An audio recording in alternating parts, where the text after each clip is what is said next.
సంగారెడ్డి నియోజకవర్గంలో రహదారుల అభివృద్ధికి 90 కోట్ల రూపాయల నిధులతో భూమి పూజ చేసిన వైద్య ఆరోగ్య శాఖ మంత్రి దామోదర నరసింహ. TGIAC chairman Nirmala Jaggareddy.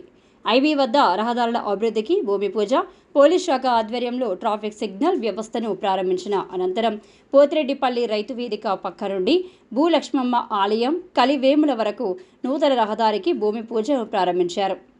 ఈ కార్యక్రమంలో జిల్లా collector Kranthi Valluru, SP Pankaj Paritosh, CDC chairman Ramareddy, ఆత్మ committee chairman Prabhu, market committee chairman Ramachandar Naik, గ్రంథాలయ చైర్మన్ అంజయ్య, టీపీసీసీ కార్యదర్శి తోపాజీ అనంతకిషన్, యూత్ కాంగ్రెస్ కార్యదర్శి కూన సంతోష్తో పాటు కాంగ్రెస్ నాయకులు రఘుగౌడ్, హఫీజ్ షేక్ రషఫీ, బొంగుల రవి, కిరణ్ గౌడ్, వెంకటరాజు, ప్రభు గౌడ్, నవాద్ నాగరాజు, తాహేర్ పాషా, సందీప్ రెడ్డి, గడ్డం తులసిరామ్, సతీష్ రెడ్డి, రామచంద్రారెడ్డి, మహేష్ గౌడ్, పంచాయతీరాజ్, ఆర్ఎండ్బి అధికారులు, హెచ్ఎండిఏ తదితరులు పాల్గొన్నారు.